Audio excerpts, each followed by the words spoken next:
Hello, everyone. Daniel Forouzan, host of the Schmoozin with Forouzan podcast, here with episode number 5, Mr. Sam Yebri. Sam is running for the 5th District of the Los Angeles City Council, and it's an interesting thing because the area that he covers is rather wide. It goes into like Santa Monica, all the way into West Hollywood, some Beverly Hills, some Encino, some Century City. And what Sam did that I appreciate and I want to point out here before we start, most politicians will not go on a long format podcast. They prefer short segmented sections where they're protected by the time limitations. Sam came on for 45, 50 minutes, and he answered every question that I had, and I appreciate that. We spent the majority of the time talking about the homeless situation. Trust me, if I could have 3 hours with the guy, I would have taken it. But at least for the 45 minutes we had, he answered my questions. Take a listen. If you appreciate these podcasts, guys, if you're the group of people who are watching every single one of them, do me a favor. Hit the subscribe button, hit the like button, comment below if you have any questions, any suggestions, maybe for future candidates to have on the podcast.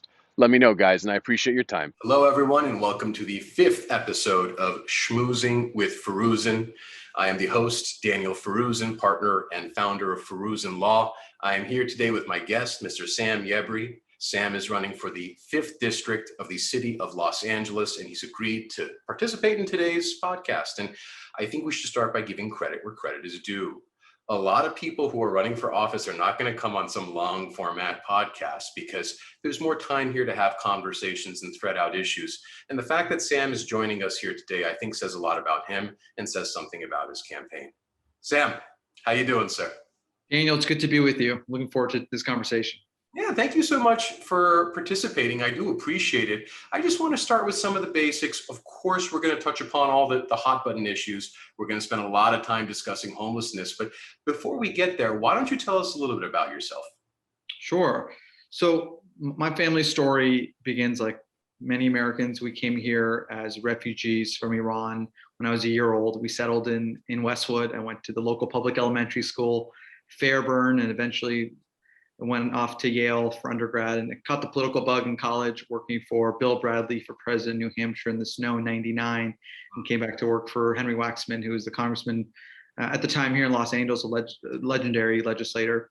Returned to Los Angeles to go to law school, went to USC, and as a young lawyer and law student, threw myself into anything I can do to try to make this a better city, representing tenants and workers and immigrants and refugees, as well as folks with disabilities in pro bono cases, as well as in law school. And went to work for major law firms before starting my own law practice 11 years ago, and have scaled my law firm in Century City to represent workers over the last 10 years or so on the employment side.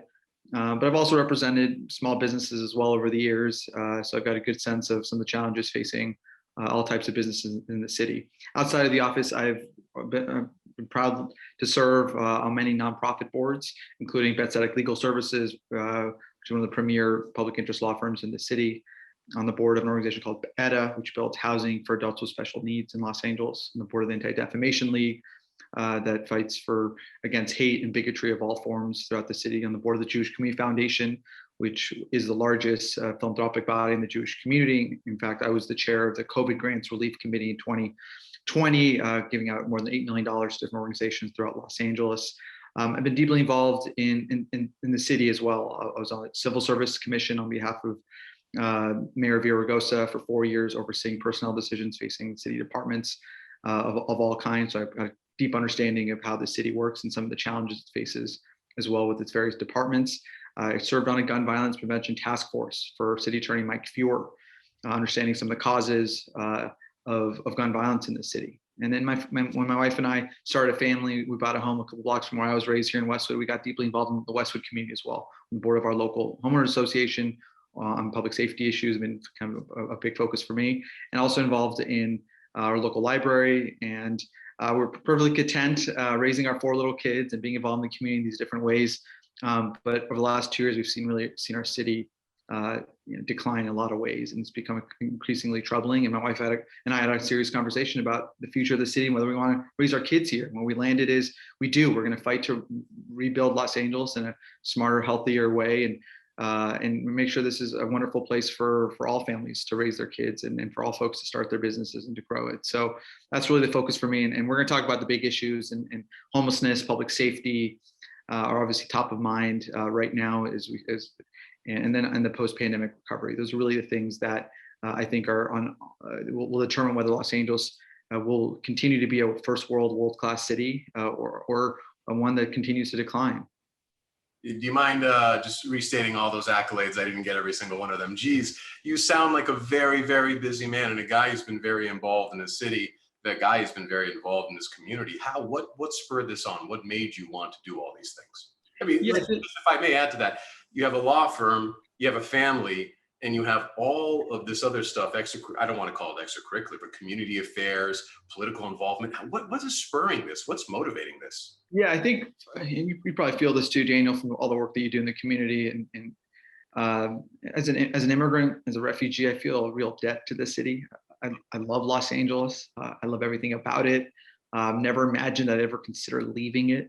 And I've always tried to, and part of it is also my Jewish values, trying to leave Los Angeles in this world in a safer, healthier place than I found it. And I've found opportunities to do that on different nonprofit boards as an activist, and it's found it incredibly rewarding. And it added to my life, and I indirectly found my wife through some of this charitable and activism work. It's been great for my professional career as well to build those relationships. It's been a win-win. I've gone far, despite the hundreds of hours I put into these boards and this work. I've gotten so much more out of it, and especially the work in my community, the Jewish community, the Persian Jewish community, starting an organization about 30 years after, whose purpose is to engage more Iranian Jews in American Jewish and civic life, has been especially rewarding and important to me. And if elected, I'd be the first Iranian American elected to Los Angeles City Council in our city's history, despite the fact that we have the largest population of Iranian Americans outside of Iran here in Los Angeles. We're really proud of that. I think it's time for our leadership in the city to reflect the great diversity of our city, and I'm proud to hopefully be the first, but not the last of this background, of our background, to represent Angelinos of all faiths and backgrounds and of demographics. I agree with you, sir. When you participate in the community, there is a special reward, and you do feel great when you do it. And I can understand that motivation. So I want to ask this question because I'm a lawyer as well. And I'm curious, how does being a lawyer affect being a politician? Is there a synergy? Is there an advantage? Is there a disadvantage? How does that work together? I think it's incredibly valuable for anyone who's a legislator, politician, to understand and have that legal background. Legislators, whether a city council member, state assembly member, or member of Congress, are lawmakers. They're making the law. They have to both understand the boundaries of what's constitutional. They need to be able to draft ordinances that will be understandable and be able to be implemented. So I think from a perspective of making and crafting law, it's incredibly valuable. I also think as a litigator, which I know you are as well, we need to be able to fight and advocate and sometimes whether it's the power of persuasion, whether it's the power of the pen, whether it's being able to persuade your colleagues on a vote or the public or other bodies of government. I think it's incredibly valuable to be able to use our persuasive skills in that regard.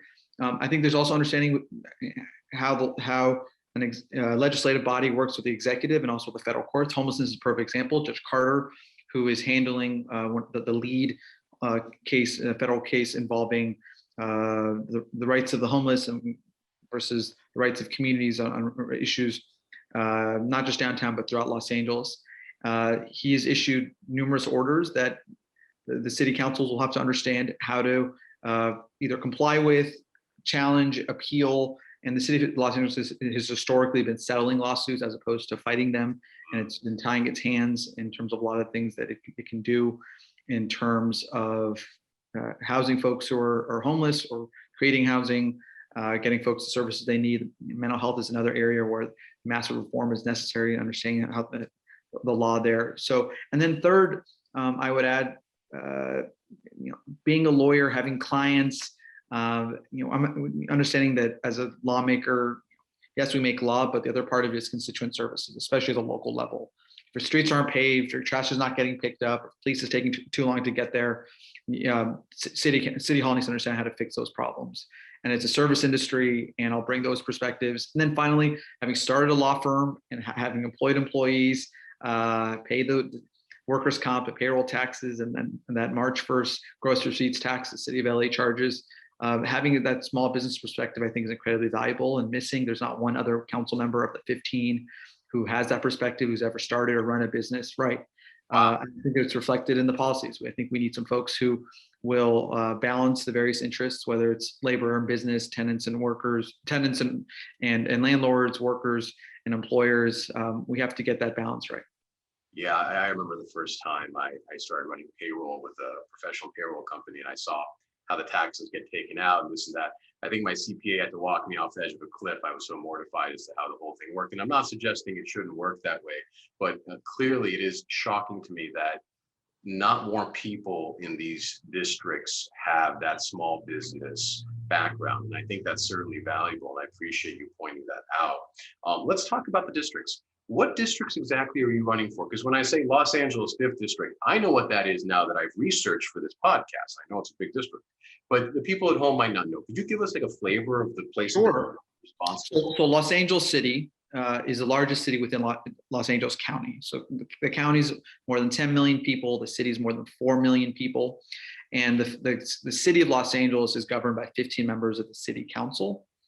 And the members, the people who live in each district will represent their representative, their council member. And collectively, the city council has more power than the mayor. So this is a very strong body. They ultimately pass the budget and implement the policies of the city in tandem with the mayor, but the city council is incredibly powerful. The 5th council district starts in Encino at the very north, and then it comes down the hill, Bel Air, Westwood, includes UCLA, goes west all the way to the 405, so West LA, goes all the way south to Venice Boulevard, so it includes Century City, Chevy Hills, Rancho Park, Palms. Then it goes east, Pico Robertson, Beverlywood, and then comes up to Carthay, Melrose, Fairfax, Beverly Grove, and a little bit of Hancock Park as well. So it's a very big district. There will be some redistricting. The map may shift a little bit, but that's historically been the district. And I live in the heart of it. I live in Westwood. I've lived here virtually my entire life. And only folks who live in these communities can vote for their council members, but anyone anywhere can help me get elected to this important job.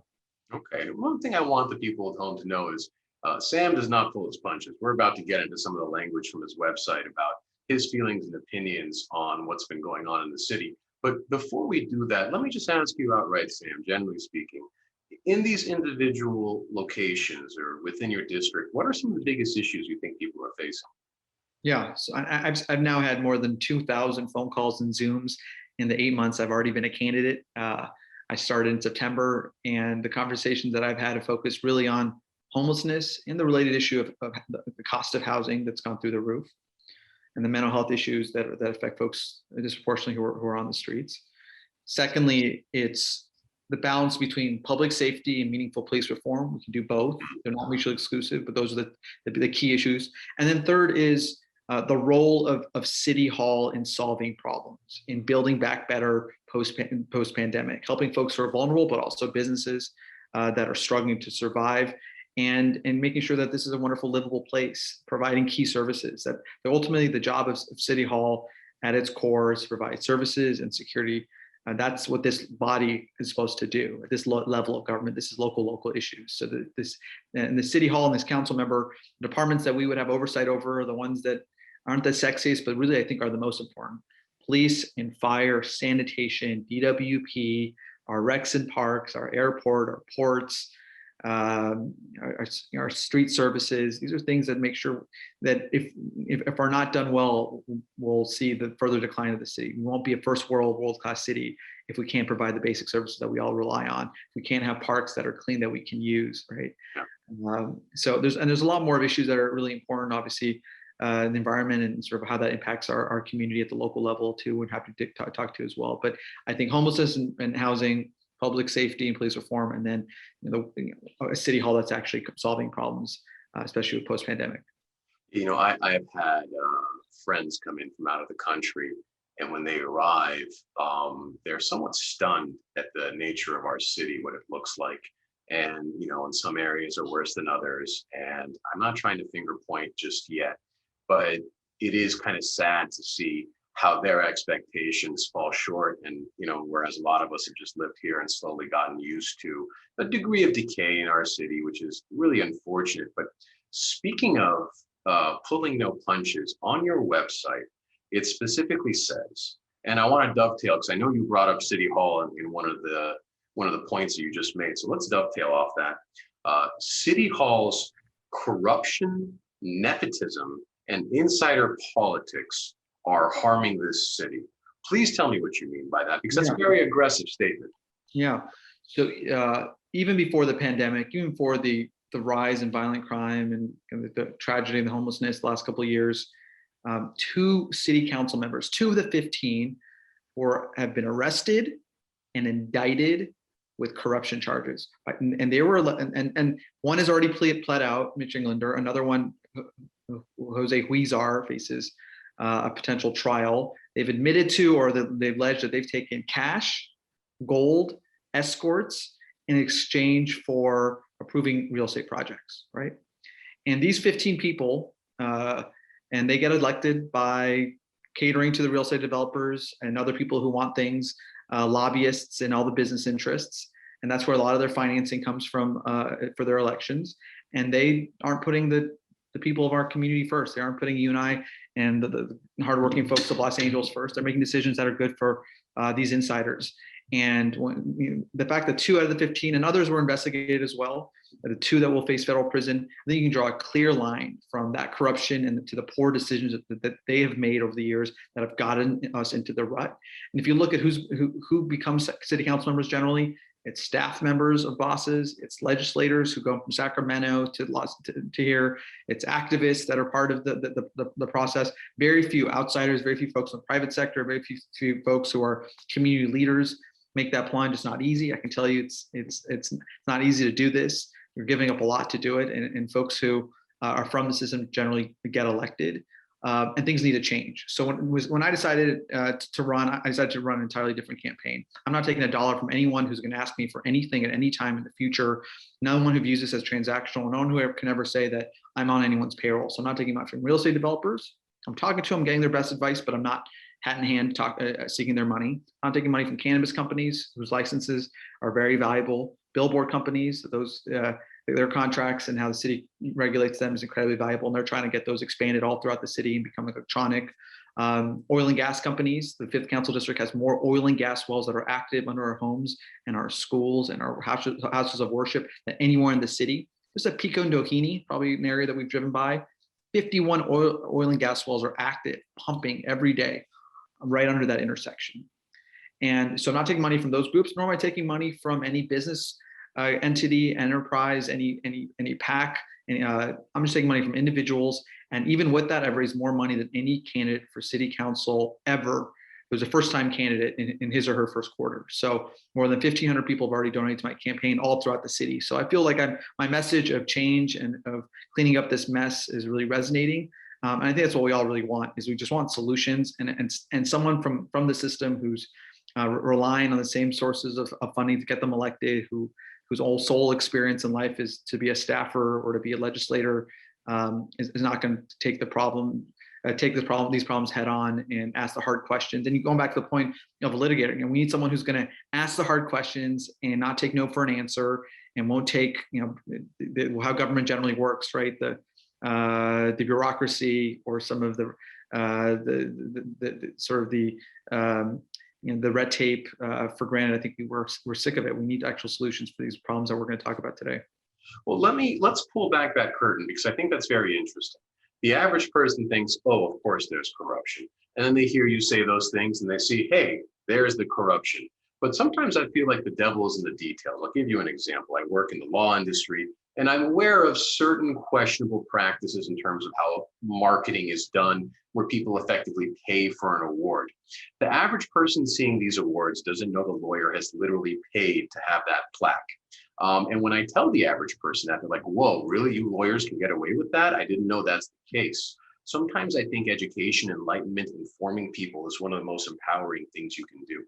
Now, I heard you say some wild stuff, gold, escorts.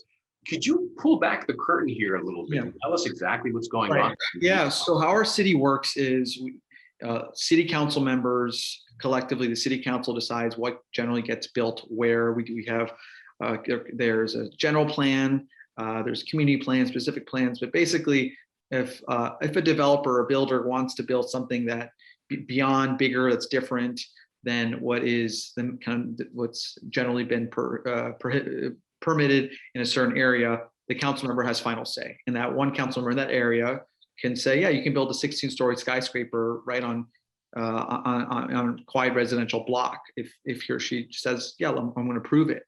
Yeah, there could be public hearing, but ultimately that discretion is out with that person. With that kind of discretion, that invites corruption, right? And that's part of the problem is that we've invited that corruption. Secondly, there's no real enforcement. The city has a toothless ethics commission that's supposed to have oversight over this stuff, but it doesn't. Has no subpoena power. The mayor and the city council appoint the 5 commissioners who oversee them, right? It's the fox guard in the hen house. It makes no sense. Third, the campaign finance system of the city makes no sense, right? Is it basically the folks who want to buy influence can do so through their contributions. In other cities, their campaign finance laws are akin to what I've been taking on voluntarily, which no one else in my campaign has matched, which is just individuals only, no entities. And there's much more transparency that way. And if I do approve a project or make a decision down the line, I don't want anyone to say it's because someone gave Sam $800, right, or $1,600, which is the max per person or per couple. I think it's better for everyone. I think we need to restore the trust in this system. And that's really part of the problem too, is that no one believes in government, no one gets involved in it, and government left to its own devices without people holding our leaders accountable leads to really bad policy decisions. And I would submit that every problem that we have right now, can't blame it on the pandemic, we can't blame it on poor economy, it's because of bad political decisions that the people that we've elected have made over and over again. And frankly, it's our job now in 2022 to elect good people who are going to frankly do better. I find your candor refreshing, and I appreciate that. Let me dig in some more, because I have a feeling the same things that I'm interested in are the same things all the citizens surrounding me are interested in. You said there's an ethics board and it's toothless and it has no subpoena power. Why? Why is it like that? I think we can all answer that question, right? It's the people who've been elected don't want oversight, right? They've set up a system, and even if they do things that are not technically illegal, if they don't take a bribe, it is legal right now for you to say, hey, I want you to, hey, developer who wants something from me, or hey, business that wants something from me, why don't you donate to my favorite charity? Or why don't you hire my friend as a consultant, and we'll see what happens. That right now is legal, right? It is insane that could be allowed. Is that if you were a judge, or I was a judge, and we had a case before us, and someone that we did business with, someone who helped us get elected, or someone we formally represented was before us, we have to recuse ourselves voluntarily, no question asked. Right? It's reflexive. The fact that we don't hold our elected officials to the same standards as obviously our judicial officers hold themselves to is a big problem. And there's a lot of reforms that are necessary. Some of these require the voters to chime in and reform our charter. The charter is effectively the constitution of our city, and it's not easy to do. Frankly, I think our city council's too small compared to big cities. New York and Chicago, 15 people. Each council district is over 270,000 people. The folks in Encino have different needs and interests and values and priorities than the folks in Palms, which is different from the folks in Melrose, different from the folks in Bel Air. So it's there's a lot of ideas that I have to kind of change these things long term. But right now it's got to focus. Our city's on fire basically, right? And let's focus on fixing it now before we make the big structural change down the line. Okay. Last question in terms of pulling back the curtain before we move on to what's on your website and frankly the homelessness issue. You said something about people taking gold and escorts. I mean, this sounds like something from a movie. Can you give us a better idea as to what happened there? Yeah, there's some there. If you want some good reading, pull up the indictment of Jose Huizar, Huizar. The LA Times has written about it, but the 100-page indictment has pictures. They went to his hotel room in Vegas. They went to his home, and they found gold bullion, Australian cash, Chinese dollars, and in exchange, he was approving giant, massive projects. So this individual represented downtown. So some of those buildings that got built were fast-tracked through the process were done at the behest of this person. He approved them. And city council knew about some of these shady dealings for a very long time, these relationships, the rumors of it for a very long time. City council didn't act until he was arrested. Actually, they didn't even act until he was indicted. He was arrested. There was a whole process. He kept getting paid while he was awaiting the indictment. So the chumminess between the council members, between the lobbyists and insiders, between the developers, has led to really partly led to really the demise of the city. So, and it's dissuaded good, honest, hardworking people to get in, because a lot of us feel this whole system is rigged, right? The decisions are preordained, and it shouldn't be that way. Whether not only what gets built where, but how problems are structured. I can list a litany of things. A recycling program that was given to one company, and it's basically a monopoly, and overnight the rates tripled, or some of the DDoP rates, and some of the things that we've faced. If we pulled back the curtain, using your term, on each of these decisions, I think there's some real problems. I think, and it's going to take someone who's going to ask those hard questions and be a disruptor, who's not beholden to the status quo to fix this stuff. Again, I appreciate your candor. Let me read some more language from your website, because again, the language on your website is aggressive. And what I think it's interesting is you're not just going and having town hall meetings and saying these things. You put this language on your website. So I think it sets a precedent. It makes an impact. It made an impact on me, at least. Let me read this. If there's more to discuss in this arena, go for it. If not, we can move on. But back to your website. While City Hall fiddles, homelessness and affordable housing have become dire crises. Our neighborhoods are less safe. Our infrastructure is crumbling. City services are being cut amid skyrocketing deficits. Small businesses are shuttering, and economic and racial inequality worsen. Let me ask you, what's getting you to say these things? What's getting you to pull back the curtain, just to continue with that language? What's getting you to shine the light in this way? Because we can't continue down this path. If we continue down this path, Los Angeles will be unlivable for everyone of all class and race and background. And I've lived in the city since I was a one-year-old child. I have 4 kids under the age of 8, whom I want to inherit a really wonderful, fantastic city that's safe, that's vibrant. And each of those things, I think, are just facts, right? Homelessness. In 2016, the voters of Los Angeles generously approved Prop Triple H, which I'm sure we'll talk about, the $1 billion bond measure that was we were promised 10,000 units of homeless housing that would get built. We are 5 years in, and 500 units have been built. There's several thousand in the pipeline, and it looks like we'll get to 3,000 or 4,000 eventually. But we all knew that homelessness was growing. That's why we supported Prop Triple H and voted for it. Something like over 70% of the voters of Los Angeles did, because we wanted it fixed. So instead of meeting the moment with urgency, with effective solutions, we effectively did what was the most cumbersome, the ideal approach, which is to build brand new construction, do it slowly like any other project, at wraparound services there. But we're doing it, it's taking 4 or 5 years to build a project, and it's costing $500,000, $600,000, $700,000 per unit. Think about that. Think about what it costs. If you imagine buying a house for $700,000 per unit as a young family, right? And trying to do that. That's what it's costing to build 1 unit of homeless housing in the city, which is just unacceptable. And finally, a federal judge, Judge Carter, is coming and say, look, you've quote unquote abdicated your authority. You should pull up his April 20th, 110-page ruling.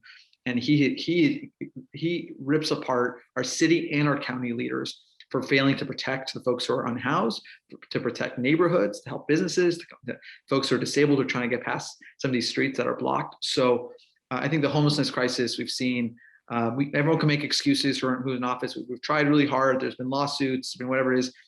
It's been a failure. And public safety, we've seen the increase in violent crime. Inequalities have grown from those who have and have not, and I think that's a real issue here too.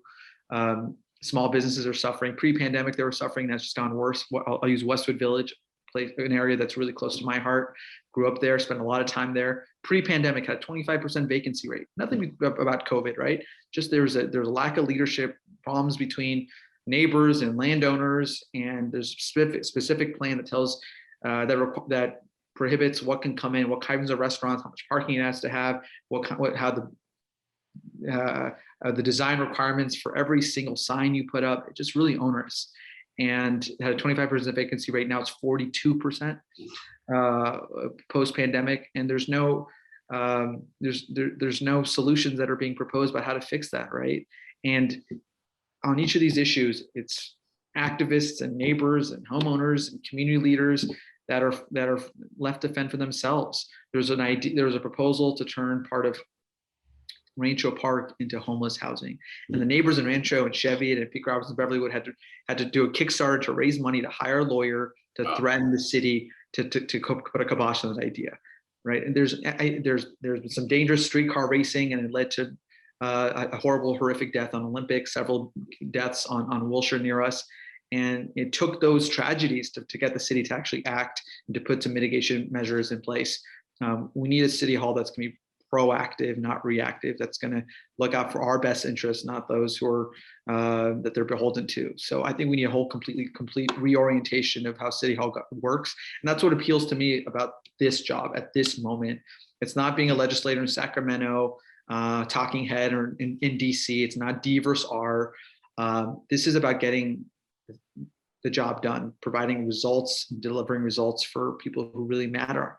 The neighborhoods that make Los Angeles an incredible place, preserving those neighborhoods, finding ways to build more housing, making sure that police show up when we call them, and make sure the police, they do the right thing, right? They have the training, that they're held accountable. Frankly, we'll talk about policing if you'd like. The right people become police officers, get the training that they need, or have the right responsibilities. In the 21st century, police officers do a lot more than they really should be. They're mental health workers. They have to make determinations as to whether a homeless person should be subject to a 5150 hold. I mean, they're basically interpreting mental health laws, right? They don't have the training. So it's one area where I'd like to see real reform and adding mental health professionals in addition to, but not in lieu of, police officers. I think there's vast support for that. Police officers want it. I think experts support that idea too. There's a lot of real common sense solutions and ideas that we can implement. We just need people who are willing to try new ideas out. And that's something I want to do, is to really bring some common sense back to local government. Why, you're saying these ideas are common sense. Why is it so slow to implement common sense in government?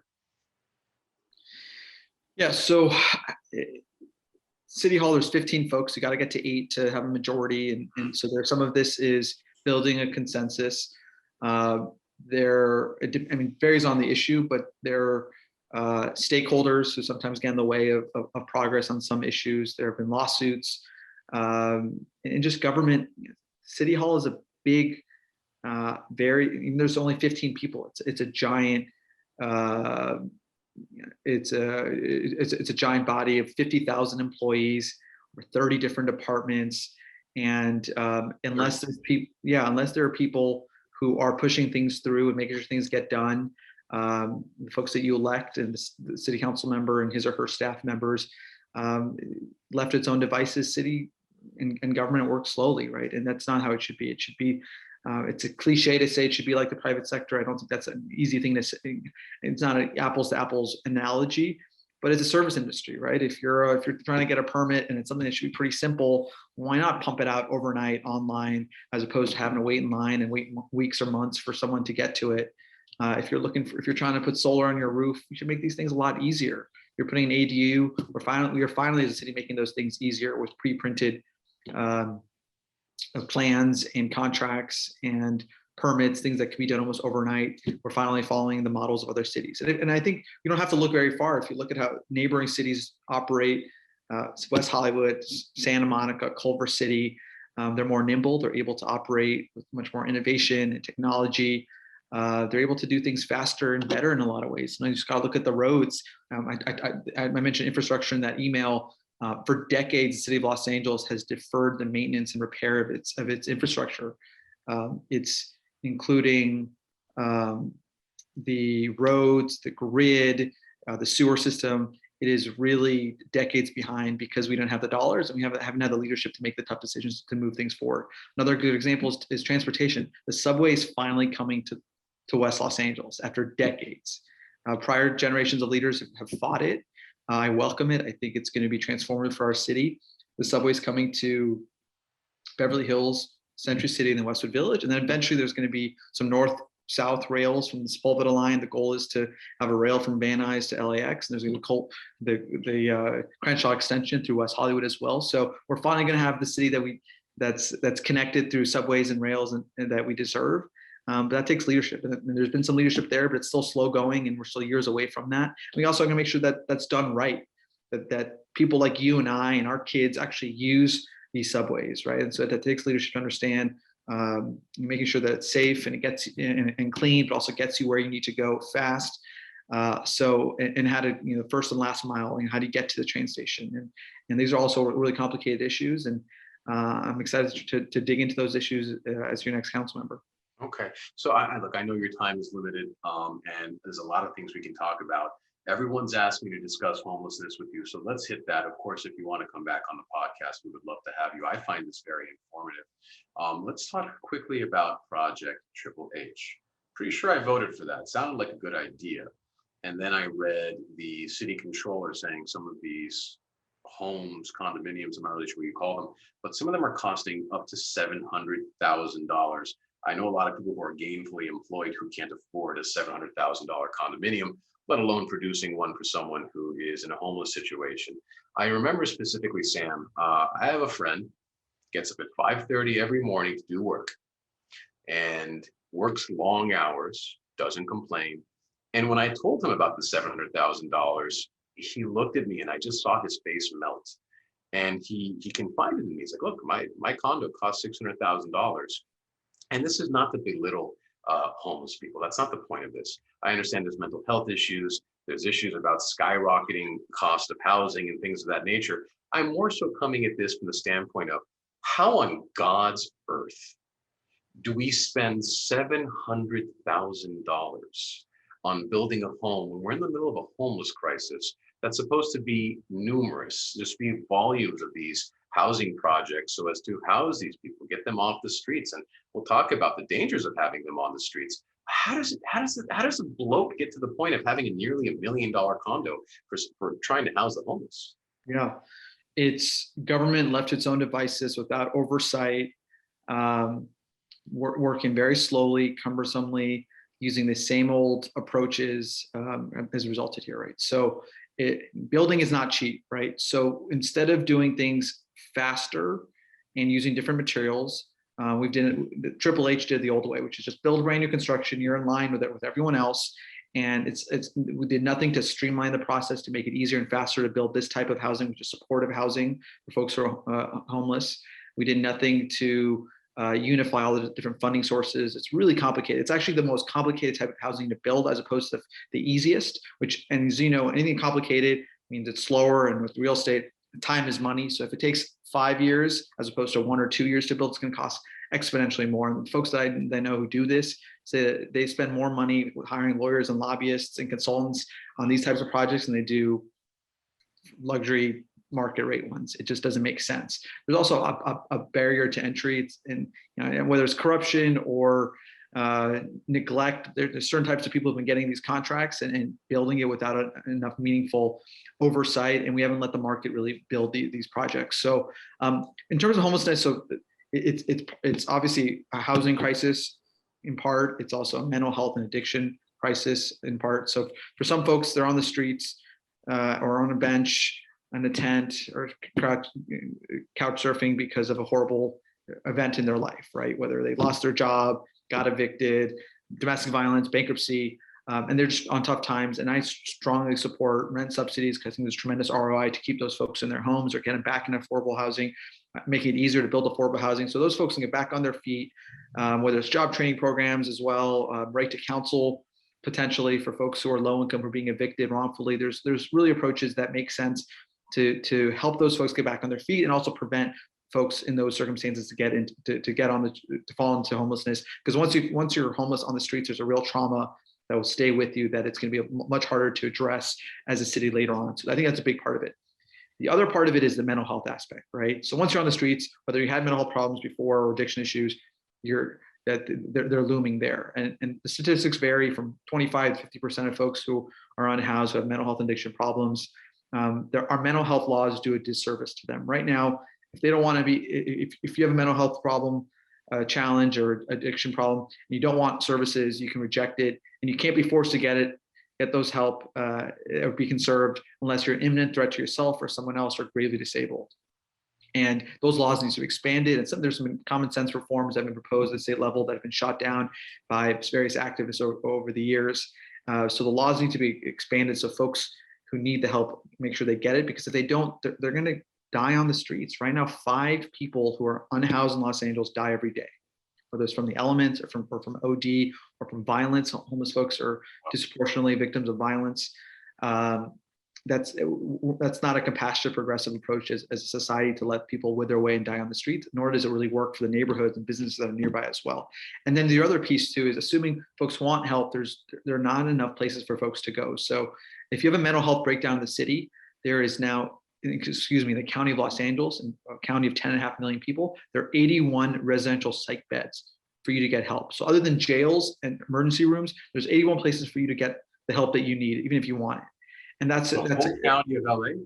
That 81 beds. 81 residential psych beds. Yes, that's according to the D.D. Hirsch data. That's according to the county's data. We have to do better, right? And how do we get here? The city of California in the 60s and 70s decided to divest its mental health system, so that instead of having mental health hospitals, these problems and challenges would be addressed at the community and the county level. Boarding cares have disappeared. Mental health hospitals been largely defunded, and as a society, we've let people fall through the cracks. And now we're seeing what that means now. The folks who are on the streets who really need help, and housing is necessary, but it's not sufficient to really get them back on their feet. Yeah, I understand there's another program right now, just to come back to what government is and is not doing. I think Mayor Garcetti has put this one forward where they're building 8-foot by 8-foot homes for unhoused individuals, for the homeless, for $130,000 each. And as I understand, that is 10 times what other cities are paying for similar housing. And look, from my perspective, everyone loses except for the people making the money. The homeless individuals lose because that's less homes for them, because they're being built at these crazy rates. The people in the community lose because now you have a homeless situation out in the streets. And I wanted to ask you, how bad is it getting? I'm hearing stories about diseases, maggots on the streets, typhus, various other diseases that are spreading out there. And, in conjunction with COVID, I'm also hearing that the people who would typically go out there and sanitize these streets, they're not going anymore. So how bad is it getting? Yeah, I think we see it everywhere. I think it's not, the challenge of homelessness is no longer limited to certain parts of Los Angeles. I think it's everywhere. It's a real tragedy. It's a humanitarian crisis of our time, and it's something that's hard to just explain to our kids. We've seen really horrible things very close to us in Westwood, and sort of folks living on the streets, and we have to do better. So I'm glad you mentioned this issue of the $130,000 quote unquote tiny homes.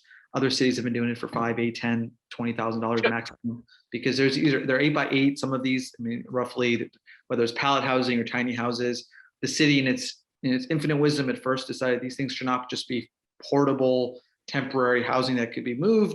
We want to make sure these become some semi-permanent. So they added concrete footing, connected utilities underground. They had basically treated like construction, and the ADA compliance. So all these costs skyrocketed. And again, there's the lack of urgency, the lack of cost efficiency, prevented folks from getting the housing they needed. We've lost trust in the system, and our tax dollars were flirted away. And I don't think folks like you and I will support more and more dollars towards this. Luckily, there's been a federal bailout. Luckily, the state of California has a surplus. Governor Newsom has indicated that he's going to increase the annual spending on homelessness for the state from 1 billion to 12.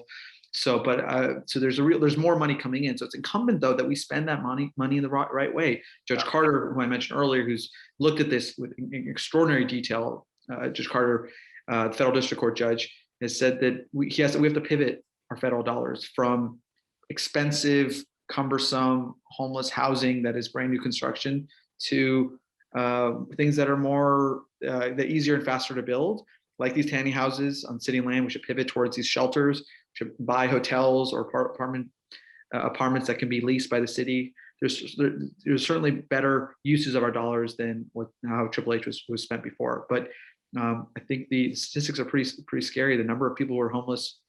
So pre-COVID, we've not done a federal homeless count during the pandemic, but as of January 2020, when I did the homeless count in Westwood Village, when I went out one evening, there's 41,000 folks who are homeless in the city of Los Angeles, 66 in the county. Just in Westwood Village, the 4 blocks that we walked and counted, we found 33 folks who are sitting and sleeping in the streets, just for 4 blocks of the village, just 1/3 of the village, right? So, and we know that it's going to get worse unless we treat this with the urgency that we need. And there's some big ideas out there, not only using public land more efficiently with some of these tiny houses, but the city owns a lot of parcels of land, 7,500.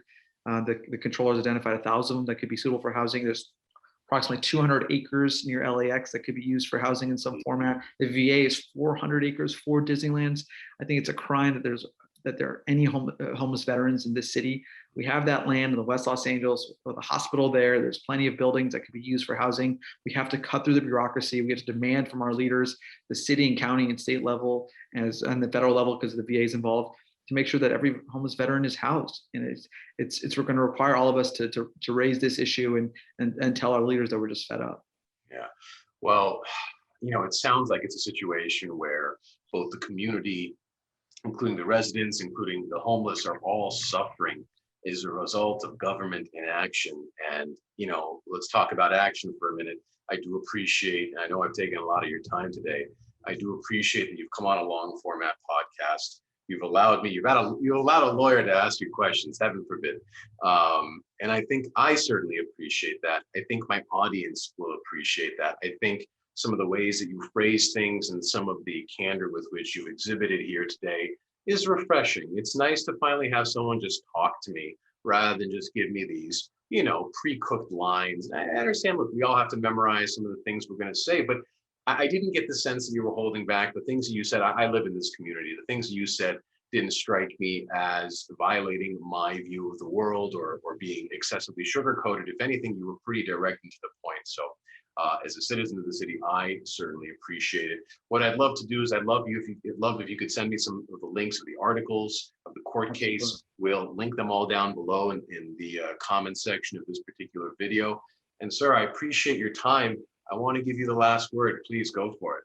Yeah, no, I appreciate that. And Daniel, it's great talking to you. These questions are really the ones that I've been struggling with before I decided to make this jump into to run for public office, and having these conversations every single day. And I think one of the best parts about this campaign is the opportunity to educate folks about how we can make a difference here, about how decisions of our local elected officials can impact our lives, whether it's for the worse or hopefully for the better with the right folks in charge. And 2022 poses a really unique opportunity for the city of Los Angeles. Half the city council is up for election or re-election. My race is an open seat. We're also gonna have a new mayor, a new city attorney, a new controller, a new supervisor at the level as well. There's an opportunity to really vet every candidate and not just let folks get in because of their last name or who they worked for or whom they've supported in the past or who's raising money for them. Let's test them based on their ideas. And for me, this is about solutions. And I've lived in this district, I lived in this community for 40 years. I'm raising my kids here, I have my business here. I love Los Angeles. I owe a debt to the city because it saved my family when we were refugees. But every day breaks my heart to see the direction that we're going. And I'm going to work my darndest to get the smartest people I know together to solve these problems and not allow bureaucracy to get in the way, or folks who say no. We're going to figure out how to get to yes on every issue, whether it's homelessness, and make sure the people who need the help get it and get the housing they need and get the treatment they need. Whether it's public safety, make sure that balance is right so that our neighborhood's safe, but also police officers are held accountable and do their work in the right way. And then every business owner and every person on the brink gets help from the city. We have a duty to, as a society, to make sure we help our most vulnerable. And that's what I'm going to do is fight for the average person in the city and make sure that we all have someone who's a fighter for them in the city council. And I look forward to having a conversation with folks. Folks can reach me at sam4la, FORLA.com, or sam@samyebri.com. And I look forward to having a conversation with each and every one of you. Wonderful. Sam, thank you for your time, sir. I found it compelling. I appreciate it. Thank you, Daniel. It's really a pleasure to be with you. Thank you.